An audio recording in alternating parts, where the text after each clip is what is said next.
Hi, hello, welcome or welcome back. My name is Ari and today we're playing the mini TBR game.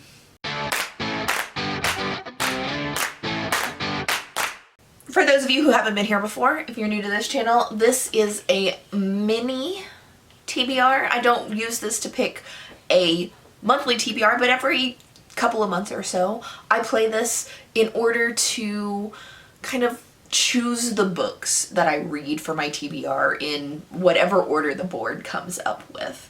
I am in fact not a mood reader, and if I don't plan out what I read, I tend to not read and just spend all my time on TikTok. Similar to my TBR game, this is D&D based, but this is kind of based on going on a campaign. I roll a d6 and I have to move across the board. I read however many books this takes me, and each different spot on here gives me a different prompt, usually a fairly broad prompt, and then I find a book that fits it.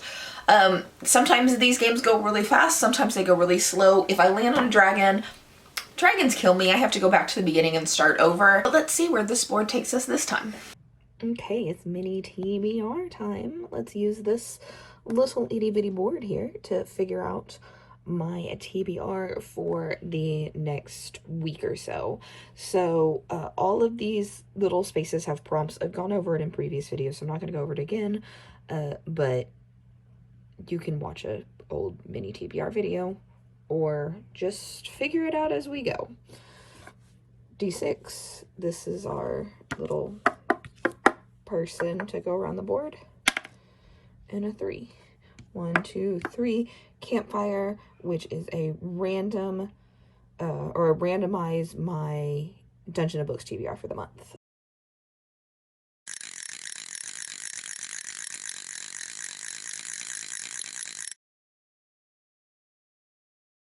Prompt number 1 landed us on a bonfire, and the bonfire prompt is to randomly generate my Dungeon of Books TBR for the month. So I put them all on the spinner wheel as you saw, and we landed on Divided Allegiance by Elizabeth Moon. And for those of you who've been around a while, you'll be so excited to know that I have finally finished Divided Allegiance. I definitely did not like this as much as The Sheep Farmer's Daughter, but I did get through it finally, and I will be continuing on with the final book in the series in January.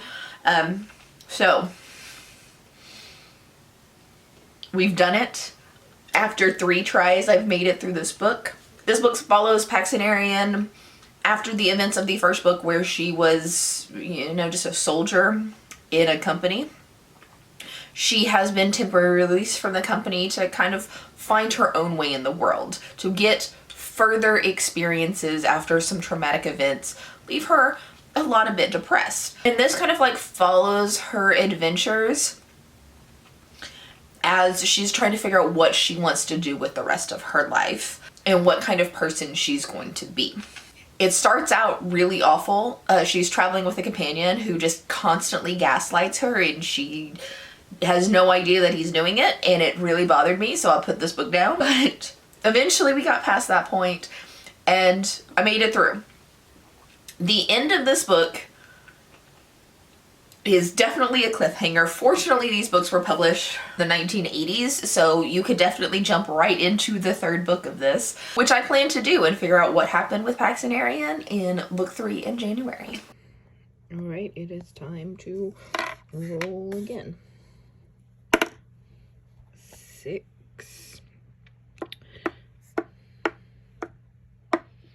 A Beholder, which is a popular book, so a book with a lot of eyes on it, because a beholder has a lot of eyes.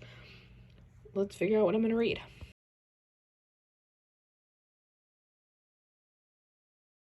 Next roll, I landed on The Beholder, and the prompt for Beholder is a book that's got a lot of eyes on it, because beholders have a lot of eyes, or in other words, a popular book. For this choice, I headed over to the Goodreads Choice Awards, which in and of itself is a popularity contest.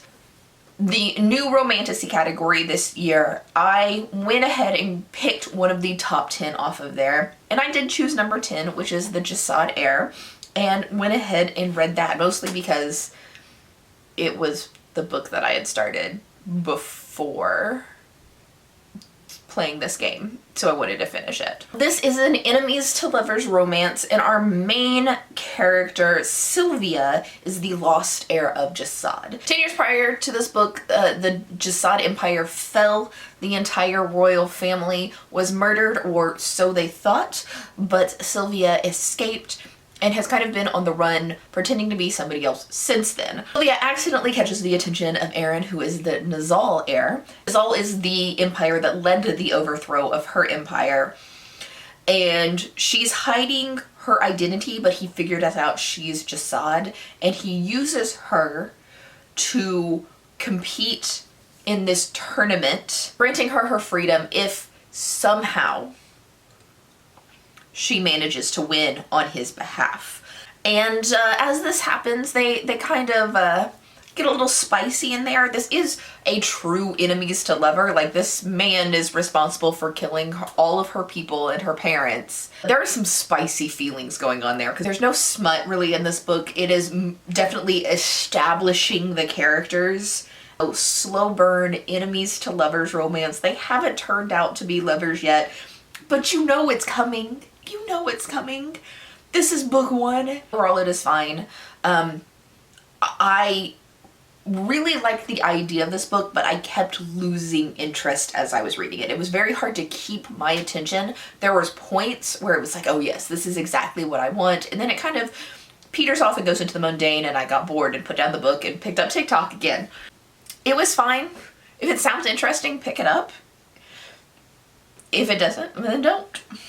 All right, it is time for the next roll of another 6. All right, we're just plowing through this board. 1, 2, 4, 5, 6. All right, another random spinner wheel, and we'll only have one roll left.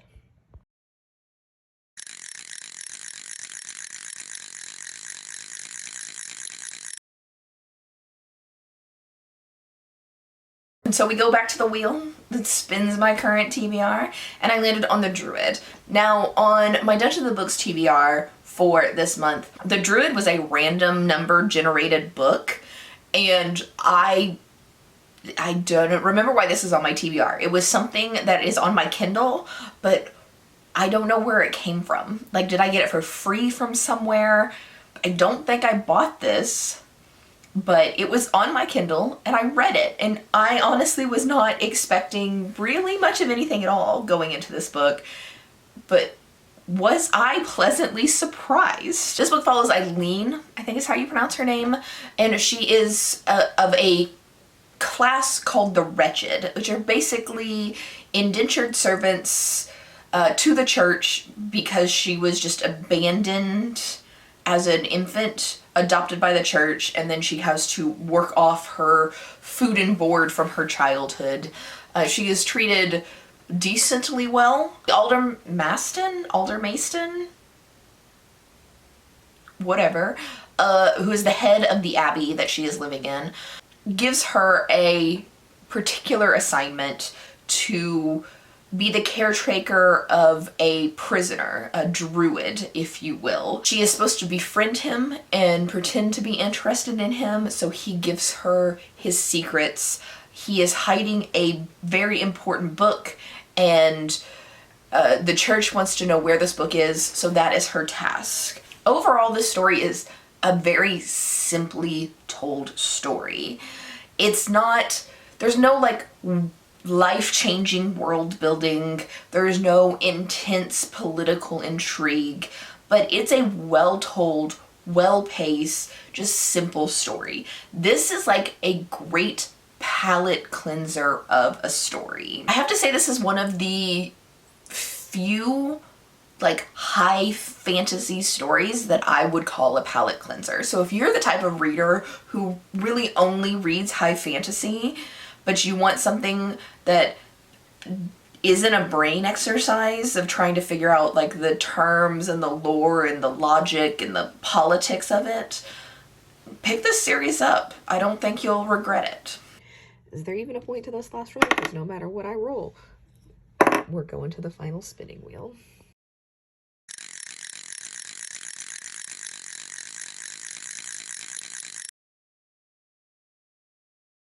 And as you know, this is like the quickest little game ever. I expected this to last me so much longer, but I guess I'll have to pick the books for myself. But we've completed the board. This is our, we have a final wheel, gives us a prompt, and we got free choice. So I have to choose what I'm going to read.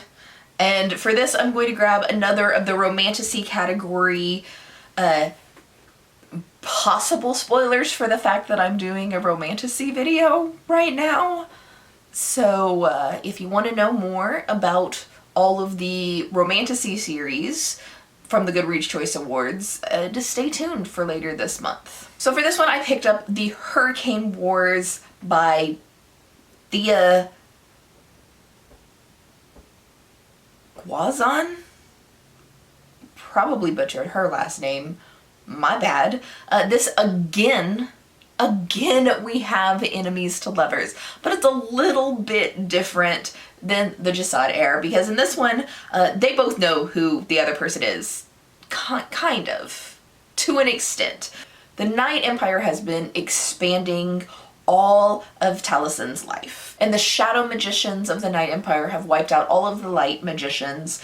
And for most of Talison's life, she's fought as just a pilot in what's left of this country's army. I can't remember the name of the country, I would have said it by now. They are losing, there is nothing they can do to win. Talison makes one final attempt to save her people by traveling to an entirely different island empire and gain access to their light well. She's the last remaining light magic user, and if she can get into a light well, then she will learn how to use her magic and hopefully help defend what's left of her country. She gets thrown into a bunch of political intrigue with Prince Ulrich, who is the heir and soon-to-be emperor of the Night Empire. And then it's romantasy, so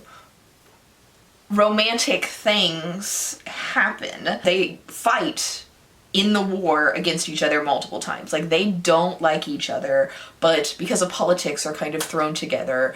And as they get to know each other through all the politics, they find out they kind of like each other, but they know they should hate each other. And it's a lot of give and take and damn, he looks good with his shirt off type of shenanigans. I personally found the first half of the story mostly boring. Like, the world building and everything, I didn't really care. I was bored. I liked the banter between the two main characters, and anytime they interacted, I very, very much enjoyed the book. And then, of course, as they're thrown together, their banter increases, and I get a lot more of them, and I liked that half of the book. There is a couple of instances of a miscommunication trope in this one, which makes sense. They are lifelong enemies. They're not going to be fully honest with each other. So, like, I understand why a miscommunication trope was used, but even though I understand why it was used, doesn't mean I actually have to like the miscommunication trope.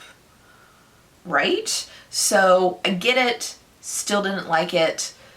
It wasn't a huge factor, but I do plan to finish out this series. Like I said, I enjoyed it. Apparently I like enemies to lovers romance as long as the banter's really good and the miscommunication's really low. But that is it. A very short mini game. I definitely expected this to last longer, but we only got 4 books, and I'm just gonna go on and read more romantasy from here. But thank you for being here. I will see you tomorrow for another video. Bye!